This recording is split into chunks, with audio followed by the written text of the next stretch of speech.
ప్రభు పేరట మీకు వందనాలు. ఇంతటి అవకాశం ఇచ్చిన దేవాదేవుడికి హృదయపూర్వక వందనాలు చెల్లిస్తూ, గత కొంతకాలం నుంచి పరిశుద్ధాత్మ దేవుడు మనతో మొదటి సమూయేలు గ్రంథము 7వ అధ్యాయము ద్వారా కొన్ని వచనాల ద్వారా మాట్లాడాడు. కిర్యాతాము వారు ఏ విధంగా దేవుని మందసము అక్కడ ఉన్నప్పుడు ఆ మందసమును ఎవరు ముట్టుకోకుండా అక్కడ అభినాదాబు కుమారుడైన ఎలియాజర్ను ప్రతిష్ఠించాడని గత వారం పరిశుద్ధాత్మ దేవుడు మాట్లాడాడు. ఈ రోజున పరిశుద్ధాత్మదేవుడు మనతో మాట్లాడుతున్నాడు కనుక ఈ మాటలు శ్రద్ధగా విని విడిచిపెట్టకుండా అనేక మందికి షేర్ చేద్దాం. ఎందుకంటే ఈ రోజున పరిశుద్ధాత్మదేవుడు అదే మొదటి సమూయేలు గ్రంథము 7వ అధ్యాయము 2వ వచనం ద్వారా కొన్ని మాటలు మాట్లాడు. మందసము కిర్యాతాము నుండి కాలము 20 సంవత్సరాలు ఆయన. ఇప్పుడు దేవుని మందసాన్ని ఏం చేశారంటే కిర్యాతాము దేశానికి వెళ్ళారు. ఆ దేవుని మందసం దగ్గర ఏం చేశారు? అభినాదాబు కుమారుడి ఇంటిలో, అంటే లేవీలు గోత్రము సంబంధించిన వాడిలో ఎలియాజర్ అనే ఒక ఎలియాజర్ని ప్రతిష్ఠించారు. అంటే దేవుని యొక్క మందసాన్ని కాపాడటానికి లేవీ గోత్రములు, అంటే 12 గోత్రాల్లో ఒక గోత్రము కలిగిన 12 గోత్రాల్లో ఒక గోత్రము లెక్కించవద్దన్న గోత్రములు ఎలియాజరును ప్రతిష్ఠించాడు. ఎన్ని సంవత్సరాలు అయింది అనుకున్నావు? 20 సంవత్సరాలు అయింది. ఎన్ని సంవత్సరాలు? ఈ 20 సంవత్సరాలు ఇక్కడ ఎలియాజరు దేవుని యొక్క మందసాన్ని ఎవరు ముట్టకుండా కాపలా కాస్తున్నాడు. దేవుని మందసం జోలికి వెళ్లకుండా, ఒకవేళ ఆ మందసం దగ్గరికి వెళ్తే వాళ్ళు నాశనం అయిపోతారని చెప్పి 20 సంవత్సరాలు ఎవరి దగ్గర ఉన్నది? అక్కడ మందసము, దేవుని మందసం ఎవరి దగ్గర ఉంది? కిర్యాతాము నుండి కాలములో 20 సంవత్సరాలు. అయితే ఇప్పుడు ఏమవుతుందంటే ఇశ్రాయేలు బాధపడుతున్నారు. ఏమవుతున్నారు? ఇశ్రాయేలు అందరూ యెహోవాను అనుసరింప దుఃఖించుచుండగా ఇప్పుడు బాధపడుతున్నారు. ఎన్ని సంవత్సరాలు దాటిపోయిందో దేవుని మందసం వెళ్ళిపోయి. దేవుని మందసం వెళ్ళిపోయి 20 సంవత్సరాలు అయిపోయింది. ఇప్పుడు ఆ మందసము లేదు, అంటే దేవుని కృప లేదు మన మధ్య అని ఏడుస్తున్నారు, దుఃఖపడుతున్నారు. ఏమవుతున్నారు? దుఃఖపడుతున్నారు, ఏడుస్తున్నారు. మనం చేసిన తప్పుల వల్ల ఈ రోజున దేవుని మందసం మన దగ్గర 20 సంవత్సరాల నుండి మన దగ్గర దేవుని మందసం లేదని ఏడుస్తున్నారు. ఇప్పుడు ఈ మందసం ఎక్కడుంది? కిర్యాతాముల దగ్గర ఉంది. అంటే ఫిలిస్తీన్ల సరిహద్దును దాటి ఎక్కడికి వెళ్ళిపోయింది? బెతషాకి వెళ్ళిపోయి, బెతషా నుండి ఇప్పుడు కిర్యాతాముల దగ్గరికి వెళ్ళింది. ఇప్పుడు ఈ కిర్యాతాములో కాలములో ఉన్నప్పుడు ఏం జరిగిందంటే ఆ మందసం అక్కడ ఉండటానికి ఒక ఎలియాజర్ అనే ఒకరిని ప్రతిష్ఠించారు అక్కడ. ఇప్పుడు ఆ మందసం కోసం వీళ్ళు ఏం చేస్తున్నారంటే ఇశ్రాయేలు ప్రజలు ఏడుస్తున్నారు, అయ్యో దేవుడు ఇచ్చిన మందసం మన దగ్గర నుంచి వెళ్ళిపోయింది. ఇప్పుడు ఇశ్రాయేలు దగ్గర ఎవరున్నారు? ప్రవక్త.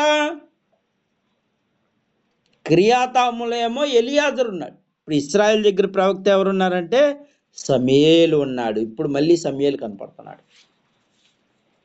ఇప్పుడు సమూయేలు ఇజ్రాయేల్ అందరితో ఇట్లా, నేను మీ పూర్ణ హృదయముతో యెహోవా యొద్ద మీరు మల్లుకొని ఎడల అన్య దేవతలైన అశ్వారోషు దేవతల మీ మధ్య నుండి తీసివేసి పట్టుదల కలిగి యెహోవా తట్టు మీ హృదయాలు తిప్పి ఆయన సేవించుడి.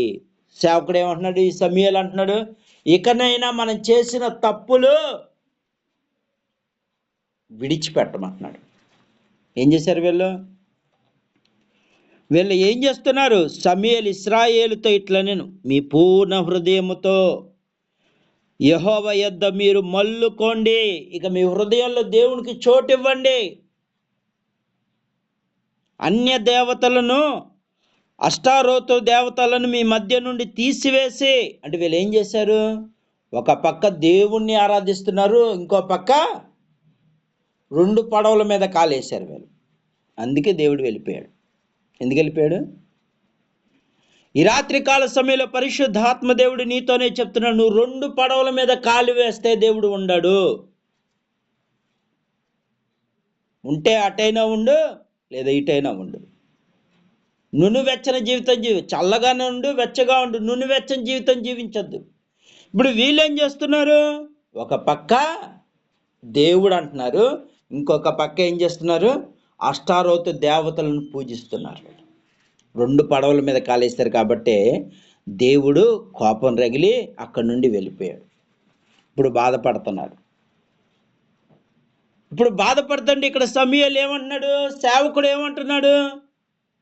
మీరు మీ పూర్ణ హృదయముతో, అంటే మీ మనసులో యొక్క దేవుడికి తప్ప దేనికి స్థానం ఇవ్వద్దు. ఏమంటున్నాడు? మీ మనసులో దేవుడికి తప్ప దేనికి స్థానం ఇవ్వటానికి వీల్లేదు. పట్టుదల కలిగి, ఏం కలిగి? దేవుడు నీ వైపు తిరిగేలాగా నువ్వు పట్టుదల కలిగి ప్రార్థన చేయాలి.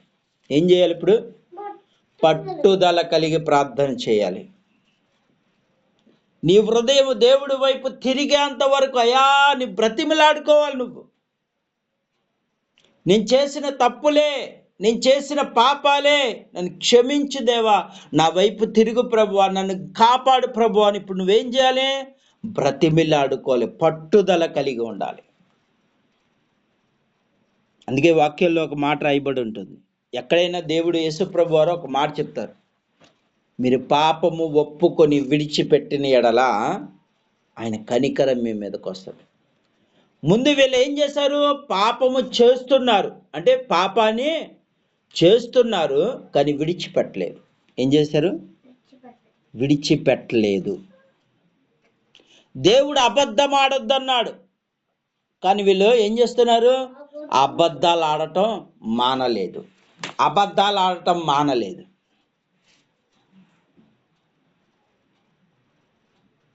దేవుడు దొంగతనం చేయొద్దన్నాడు, ఇప్పుడు దొంగతనం కూడా చేయటం మానలేదు. అంటే వీళ్ళు ఏమవుతున్నారు? ఇప్పుడు దేవుని ఆత్మ వీళ్ళలో ఉందా? ఈ రాత్రి పరిశుద్ధ ఆత్మ దేవుడు చెప్తున్నాడు, 2 పడవల మీద కాలేశారు వీళ్ళు, 2 విధాలుగా నీ హృదయం. అందుకే ఇక్కడ సేవకుడు అంటున్నాడు, ఏమంటున్నాడు తెలుసా? నీ మనసు ఒకేలాగా ఉండాలా.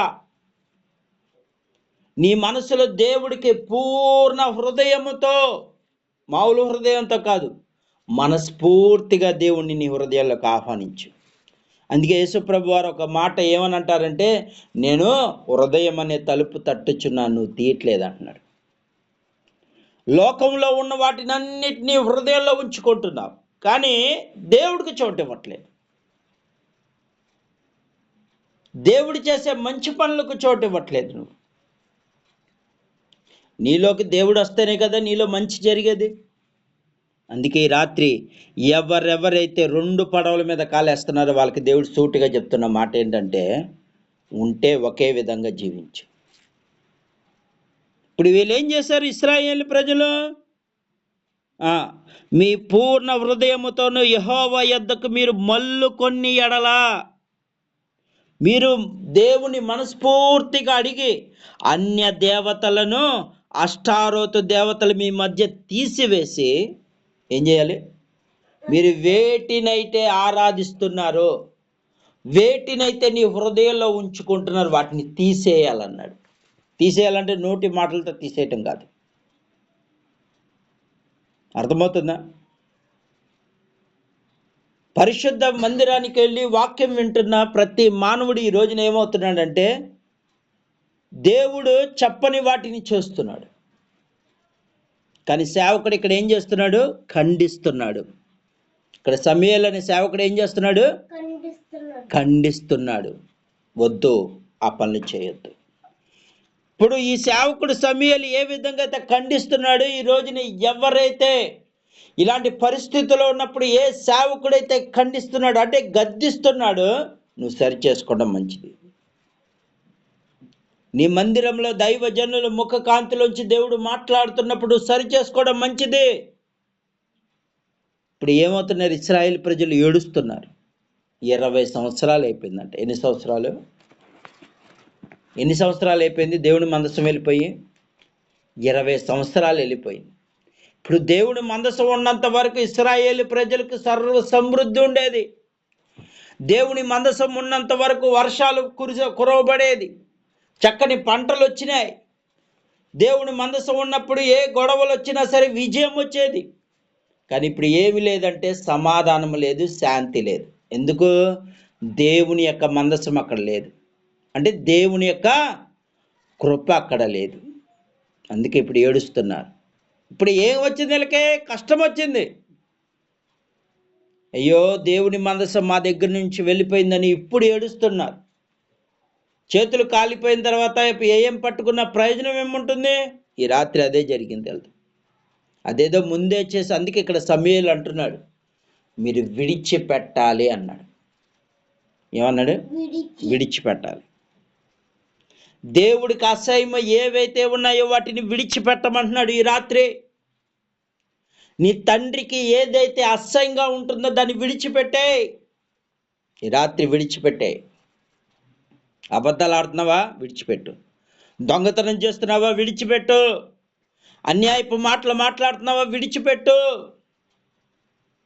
ఒకరి మీద దూషణకరంగా ఉంటున్నావా? విడిచిపెట్టే.